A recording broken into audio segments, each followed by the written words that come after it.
Hello everyone, আবারও চলে এসেছি আমাদের চ্যানেলে একেবারে নতুন একটা ভিডিও নিয়ে। আচ্ছা, চারদিকে সমস্ত জিনিসের দাম অতিরিক্ত পরিমাণে বেড়ে যাচ্ছে। দুধ, পেট্রোল, সবজি, বিদ্যুৎ সমস্ত কিছুর দাম বেড়ে যাচ্ছে। এটাকেই বলা হয় ইনফ্লেশন। তাহলে এই যে ইনফ্লেশনের সময় আমাদের মিউচুয়াল ফান্ডের অবস্থাটা ঠিক কি হয়, বা মিউচুয়াল ফান্ড গুলোর অবস্থাটা ঠিক কি হয়, চলুন আজকে এই ভিডিওতে একদম সহজভাবে সেটাই বুঝে নেওয়ার চেষ্টা করি। আমরা বারবার এই চ্যানেলে নানান রকম investment related tips and strategies নিয়ে ফিরে আসি, যাতে আমাদের সকলের পক্ষে কনফিডেন্টলি ইনভেস্টমেন্ট করাটা সম্ভব হয় এবং আমরা নিজেদের ডিসিশনটা নিজেরা বুঝে নিতে পারি, কেউ যেন আমাদেরকে প্রভাবিত করতে না পারে আমাদের ইনভেস্টমেন্ট জার্নিতে। তাহলে আমরা প্রথমে একটুখানি বুঝে নেব ইনফ্লেশনে অ্যাকচুয়ালি হয়টা কি। ধরুন আজকে আপনি 100 টাকায় যেই জিনিসটা কিনতে পাচ্ছেন, কয়েক বছর পরে আপনি সেম জিনিসটাই 120 বা 130 টাকায় কিনছেন। এটাকেই বলা হয় ইনফ্লেশন। মানে আপনার টাকার ক্রয় ক্ষমতা বা পারচেজিং পাওয়ারটা কমে যাচ্ছে। এবারে যখন এরকম ইনফ্লেশন আসে তখন মার্কেটের উপর তার প্রভাব অবশ্যই পড়ে। কোম্পানিগুলোর উপরে তার প্রভাব কি করে পড়ে?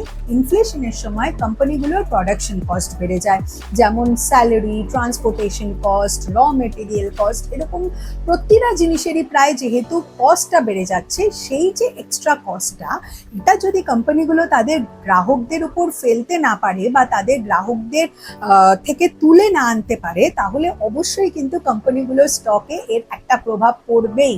কাজেই আমরা সবসময় বলতে পারি যে ইনফ্লেশনের মোরাললেস একটা প্রভাব কিন্তু মিউচুয়াল ফান্ডসের উপরে বা মার্কেটের উপর সবসময় পড়ে। তাহলে আমরা এবারে একটু স্টেপ বাই স্টেপ বিভিন্ন ধরনের মিউচুয়াল ফান্ড বা বিভিন্ন ক্যাটাগরির মিউচুয়াল ফান্ড দিয়ে ওয়ান বাই ওয়ান বুঝে নেব। ইকুইটি বেসড মিউচুয়াল ফান্ডের ক্ষেত্রে কি হয়?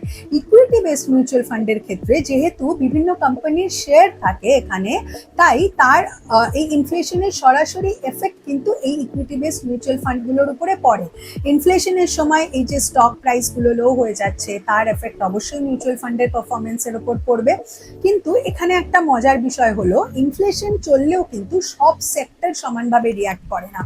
কোনো কোনো সেক্টরে আমরা ইনফ্লেশনের প্রভাব বেশি দেখতে পাই, কোনো কোনো সেক্টর আবার খুবই কম রিয়াক্ট করে ইনফ্লেশনে। এই কারণেই কিন্তু ডাইভার্সিফিকেশনটা খুব গুরুত্বপূর্ণ আমাদের পোর্টফোলিওতে।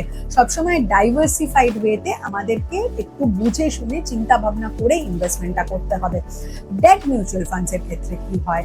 যখন ইনফ্লেশন চলে অনেক সময় সেন্ট্রাল ব্যাংক ইন্টারেস্ট রেট কমিয়ে দেয়। এবার ইন্টারেস্ট রেট যখন কমে যাচ্ছে তখন ডেট মিউচুয়াল ফান্ডের ভ্যালুও কিন্তু কমে যাচ্ছে। কাজেই এই ইনভেস্ট করার আগে আমাদের ডিউরেশনটা একটু দেখে নিতে হবে, নাহলে কিন্তু সেই ফান্ডটার ভ্যালুও কমে যাচ্ছে যদি আমরা ইনফ্লেশনের সময় সেটাকে উইথড্র করার চেষ্টা করি বা এরকম কোনো পরিস্থিতি আমাদের ক্ষেত্রে প্রযোজ্য হয়।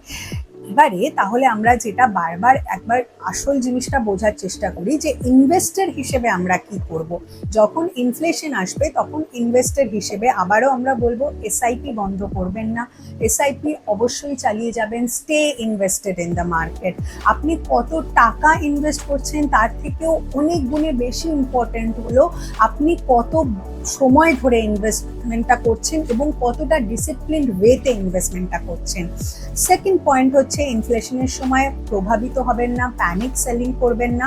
অবশ্যই মার্কেটে ইনভেস্টেড থেকে যান, লং টার্ম ইনভেস্টমেন্টের চিন্তা ভাবনা করুন। কখনো শর্ট টার্ম চিন্তা ভাবনা করবেন না যে এখন ইনফ্লেশন চলছে তাহলে কি হবে, এবং নিজের ইনভেস্টমেন্টটাকে ডাইভার্সিফাইড করুন, নিজের ইনভেস্টমেন্টটাকে রাখুন যাতে ইনফ্লেশনটাকে আপনি বিট করতে পারেন। সবসময় মনে রাখবেন আপনার আসল শত্রু কিন্তু ইনফ্লেশন নয়, আসল শত্রু হলো ব্যাংকে টাকা ফেলে রাখা এবং ইনভেস্টমেন্ট জার্নিটা স্টার্ট না করা।